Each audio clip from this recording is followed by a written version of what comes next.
তো learning management system ওয়েবসাইটের মাধ্যমে যদি আপনি কোর্স সেল করতে চান বা কোর্স তৈরি করতে চান, তো সেক্ষেত্রে আপনার প্রথমে যেটা করতে হবে, অর্থাৎ কোর্স তৈরি করতে হবে কিভাবে। তো অনেক সাবজেক্টই তো আছে, যেমন আপনার বাংলা, ইংরেজি, অঙ্ক ছাড়া বিভিন্ন ধরনের টপিক আছে, বিভিন্ন বিষয়ে কিন্তু কোর্স তৈরি করা যায়। তো আপনার এই ক্ষেত্রে সেটা হচ্ছে আপনার কোর্স তৈরি করতে গেলে যেটা জানতে হবে সেটা হচ্ছে আপনাকে ভিডিও বা স্ক্রিন রেকর্ড করা জানতে হবে।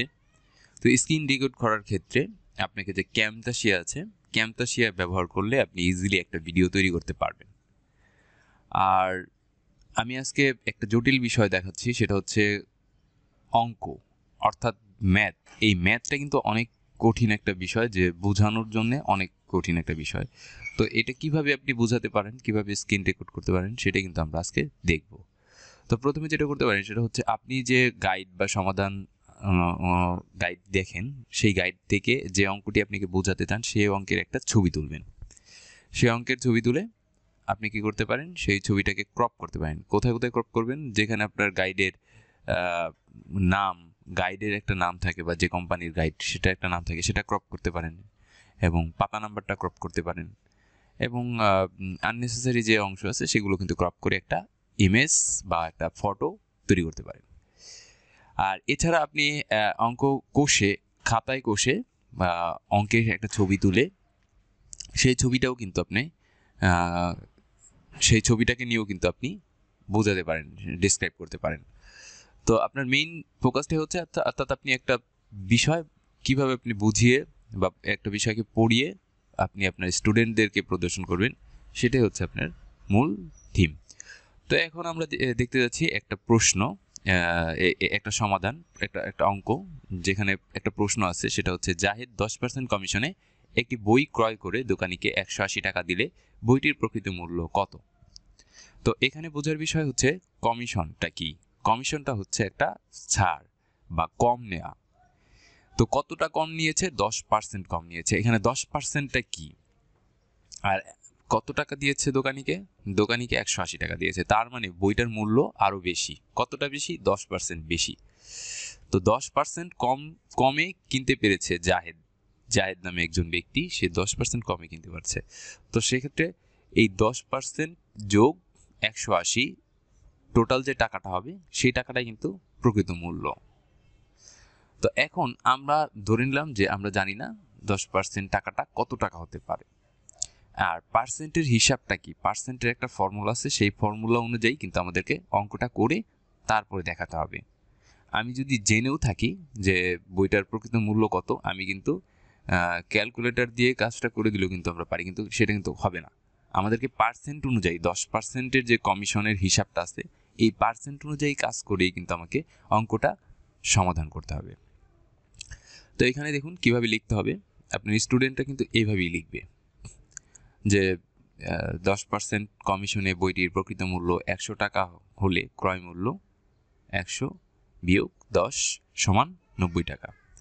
তাহলে এখন একটা জিনিস আমরা দেখি যে পার্সেন্টটা কি, 10% কথাটা কি। 10% কথা হচ্ছে 100 ভাগের 10, 100 ভাগের 10 ভাগ, এটা হচ্ছে 10%।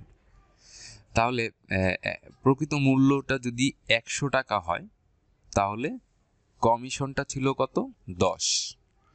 তাহলে কমিশনটা ছিল 100 ভাগের 10 ভাগ, অর্থাৎ 100 ভাগের 10 ভাগ বাদ দিলে কত থাকে? একটা ভাগে থাকে 90, আর একটা ভাগে থাকে 10, ঠিক না? তো সেইটাই কিভাবে 100 থেকে আমি 10% বের করতে হলে, অর্থাৎ 100 থেকে আমি 10% যদি বের করতে চাই, 100 ভাগের যদি 10 ভাগ বের করতে চাই, বা বাকি ভাগগুলো যদি আমরা বের করতে চাই, অর্থাৎ একটা যদি ধরি আমরা 10 ভাগ, তাহলে আর আর কি থাকে? 100-র মধ্যে যদি আমরা 10-এ আসি, তাহলে 100 থেকে বিয়োগ করে 10 বিয়োগ করলে কিন্তু 90 টাকাই থাকে, 90 থাকে। তো এটা যেহেতু টাকার অঙ্ক, সেহেতু ভাগ বলবো না, আমরা টাকাই বলবো। তো 100 থেকে 10 বিয়োগ করে 90 টাকা, তার মানে আমি ধরলাম যে আমি 90 টাকা দিয়ে দিয়েছি। তাহলে আমি ধরে নেব যে আমার আমার কাছ থেকে 10 টাকা কম নিয়েছে বা 10 টাকা কম, আর আমি ধরে নিলাম আমি 90 টাকা দিয়ে দিয়েছি, যেহেতু এখানে 10% মানে পার্সেন্টের হিসাব আসতেছে, তো পার্সেন্টের হিসাবটা এভাবেই করতে হয়। তো প্রকৃত মূল্য, ক্রয় মূল্য, তাহলে প্রকৃত মূল্য দাঁড়াইতেছে কত? 100 টাকা। ধরেন প্রকৃত মূল্য যদি 100 টাকা হয় পার্সেন্টের হিসাব অনুযায়ী বা পার্সেন্ট ফর্মুলা অনুযায়ী, তাহলে ক্রয় মূল্যটা হচ্ছে 90। অর্থাৎ ক্রয় মূল্য বলতে যেটা যেটা যেটা আমি দোকানিকে দিয়েছি, যেটা আমি দোকানদারকে দিয়েছি সেটা হচ্ছে ক্রয় মূল্য। ক্রয় মূল্য মানে আমি এই যে টাকায় বইটা কিনতে পেরেছি সেটা হচ্ছে ক্রয় মূল্য। তাহলে আমি ক্রয় মূল্য ধরে নিলাম 90 টাকা দিয়েছি, আর আর কয় টাকা দেইনি, কয় টাকা কম দিয়েছি? 10 টাকা কম দিয়েছি। তাহলে বইটার মূল্য ছিল কত? 100 টাকা। এই কারণে এইখানে সাজানো হয়েছে যে প্রকৃত মূল্য 100 টাকা, ক্রয় মূল্য 90 টাকা। এটা হচ্ছে প্রকৃত মূল্য 100 টাকা, ক্রয় মূল্য 90 টাকা।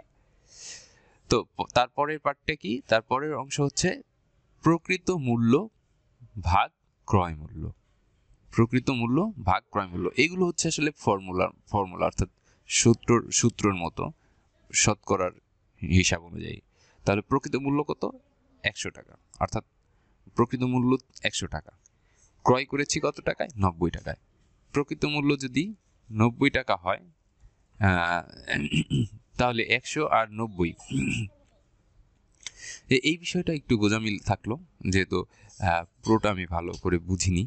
তো এই এই এই জায়গাটা আমিও একটু কনফিউজড, যেহেতু অনেক দিন যাবত আমি এই লাইনে নেই, যার কারণে আমি এই জায়গাটা একটু গোঁজামিল দিয়ে দিচ্ছি যে প্রকৃত মূল্য হচ্ছে 90 ভাগ 9 পূরণ ক্রয় মূল্য। তো এইখানে দেখুন গুণন ক্রয় মূল্য যেটা আছে সেটা কি আবার নিচে আমরা আসি যে প্রকৃত মূল্য কত, তাহলে প্রকৃত মূল্য কত? প্রকৃত মূল্য বের করব, তাই আমি এখানে প্রকৃত মূল্য দিয়েছি। তো প্রকৃত মূল্য এইখানে দেখুন যে প্রকৃত মূল্য আসতেছে কত? 90 ভাগ 9 গুণ ক্রয় মূল্য। আবার পরের লাইনে কি আসতেছে যে 10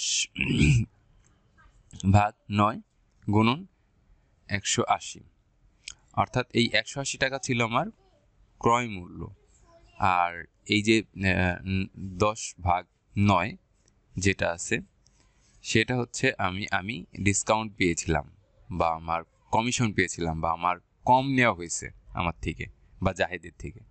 তো এই টাকাটা গুণন করে এই টাকার সাথে গুণন করে 200 টাকা হয়েছে, টোটাল হয়েছে কত? 200 টাকা। তার মানে বইটার মূল্য, প্রকৃত মূল্য ছিল 200 টাকা। 10% কমিশনে 200 টাকা থেকে আমি কত টাকা কম পেয়েছি? 20 টাকা কম কমিশনে কম পেয়েছি 180 টাকার থেকে। তো যাই হোক, আমি যতটুকু পেরেছি হয়তো ভালো, আর যতটুকু পারিনি তার কারণে হয়তো আমি খারাপ।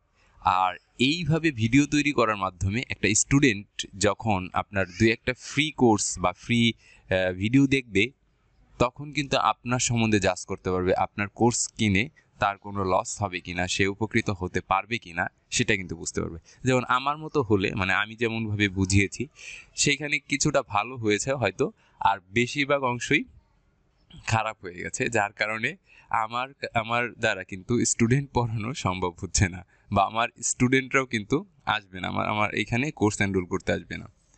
সো ধন্যবাদ সবাইকে। তো এইখানে এই কাজটা করার জন্য আমাদেরকে এই যে ক্যামটাশিয়া ইউজ করলাম বা স্ক্রিন রেকর্ডারটা ইউজ করলাম, সেটা কীভাবে করলাম? সো এটা হচ্ছে আমাদের স্টার্ট মেনুতে গিয়ে এখানে দেখুন ক্যামটাশিয়াটা ইনস্টল করা আছে। এই টেকস্মিথের যে ফোল্ডারটা আছে এটাতে এই যে দেখুন ক্যামটাশিয়া রেকর্ডার, এটাতে জাস্ট ক্লিক করবেন। ক্লিক করার পর আপনার যেটা হবে সেটা হচ্ছে, আমি একটু দেখাচ্ছি যে কি হতে পারে। এইরকম আসবে। এরকম আসার পর আপনার ফুল স্ক্রিনে ক্লিক করবেন এবং অডিওটা অন করে দেবেন, আর ক্যামেরাটা চাইলে অন করতে পারেন। তো আমি ক্যামেরাটা অন করি না, আপনারা চাইলে ক্যামেরাটা অন করতে পারেন। তো এখানে দেখুন অডিওতে অন করে দিবেন, এটা ভলিউমটা ফুল করে দিবেন, এরপর স্ক্রিন রেকর্ড অপশনে ক্লিক করে দিবেন। ক্লিক করলেই দেন আপনার কাজ হয়ে গেল, আপনি কিন্তু রেকর্ড করতে পারতেছেন। রেকর্ড করার পর ভিডিও কিভাবে এডিটিং করবেন সেটাও কিন্তু আমি দেখিয়ে দেবো। ভিডিও এডিটিং করাটাও খুব ইজি ব্যাপার। এখানে স্টপ বাটনে ক্লিক করব। এরপরে যেটা করব সেটা হচ্ছে এখানে এভাবে আসবে, স্টপ বাটনে ক্লিক করার পর এরকম আসবে। এরকম আসার পর জাস্ট আপনি যেটা করবেন সেটা হচ্ছে মোর অপশনে যাবেন। মোর অপশন থেকে অডিও ইফেক্টে যাবেন। অডিও ইফেক্ট থেকে নয়েজ রিমুভাল ক্লিক করে এইটার উপরে টেনে ছেড়ে দিবেন। এখান থেকে ড্র্যাগ করে ধরে, মানে ক্লিক করে ধরে এটার উপরে ছেড়ে দিবেন। তাহলে কি হবে, আপনি যে অডিওতে কথা বলতেছিলেন আপনার আশেপাশে যে নয়েজটা সেটা কিন্তু রিমুভ হয়ে যাবে। তো এটাকে অ্যানালাইজ বাটনে ক্লিক করে দিবেন। অ্যানালাইজ বাটন পাশ থেকে ক্লিক করে দিবেন, দিলে আপনার অডিওতে একটা স্মুথ ক্লিয়ার একটা সাউন্ড পাবেন, যেটা আর নয়েজ যেটা ছিল সেটা রিমুভ হয়ে যাবে। এরপরে যে কাজটা হচ্ছে আপনি আরও কিছু ফিটিংস আছে যেগুলো আপনি ভালোভাবে দেখে শিখে নিয়ে করতে পারেন। তো আমি সেগুলো তো যাব না, অ্যাডভান্স লেভেলে যাচ্ছি না। জাস্ট আপনারা কী করবেন, এই পর্যায়ে এসে জাস্ট শেয়ার অপশনে যাবেন। শেয়ার অপশনে গিয়ে লোকাল ফাইলে যাবেন। লোকাল ফাইলে গিয়ে এখান থেকে এইটাতে ক্লিক করবেন, এই পাশে ক্লিক করে 1080-তে রাখবেন। MP4 অনলি এইচডি, এই যে এইচডি কোয়ালিটির 1080-তে রেখে নেক্সট বাটনে ক্লিক করবেন। করার পরে এখানে আপনার একটা ফাইলের নাম দিবেন বা কোর্সের একটা নাম দিবেন।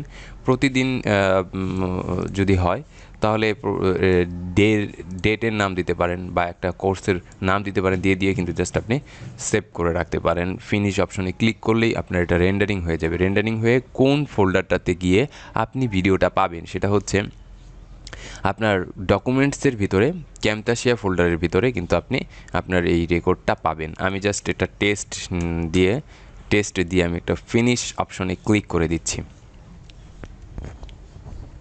এভাবে কিছুক্ষণ পর রেন্ডারিং হবে 100%।